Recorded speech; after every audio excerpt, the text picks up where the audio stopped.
ارشاد بھٹی صاحب، کوئی میٹر نہیں کرتی یہ چیزیں، یعنی وہ تو کہہ رہے ہیں کہ الیکشن رکا ہوا ہے تو نواز شریف کی وجہ سے،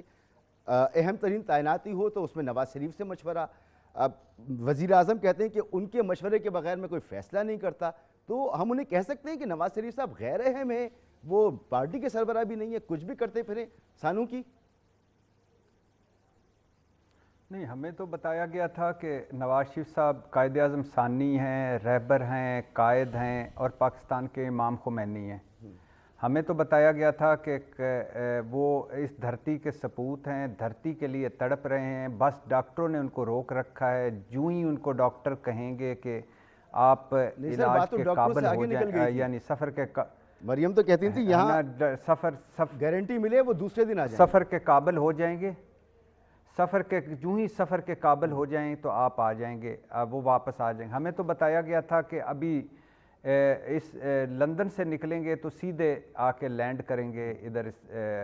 اس میں اور پاکستان میں۔ ہمیں تو بتایا جاتا رہا ہے کہ وہ ونر ہیں عمران خان کو ہٹانے کے، ورلڈ کپ جیت گئے۔ مسلم لیگ نون کے سیاستدانوں نے کہا کہ ٹرافی تو نواز شریف نے جیتی نا عمران خان کو ہٹا کر۔ ہمیں تو بتایا جاتا رہا ہے کہ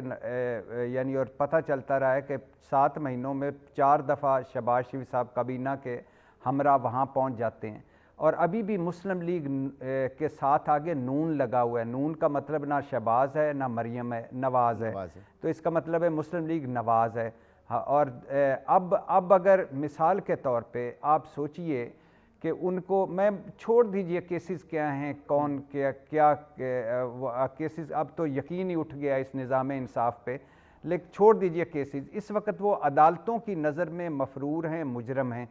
اب سوچئے کہ وہ ادھر سے نکلیں اور یورپ چلے گئے ہیں، اب اس کے بعد آپ سوچئے ملک کا کس حالت میں ہے اور وہ کہاں ہیں۔ اور دوسری بات ہے کہ اس آئین، اس قانون اور اس جمہوریت کو 7 سلام کھڑے ہو کر کے جو ابھی چپ ہے، اخلاقیات کا جنازہ نکل چکا ہے، اور ابھی بھی بہت سارے لوگ ان کو ڈیفینڈ کر رہے ہیں کہ کمال کر دیا ہے۔ اچھا، ٹائم بہت مختصر رہ گیا، عامر ضیاء صاحب سے بنا یہ بات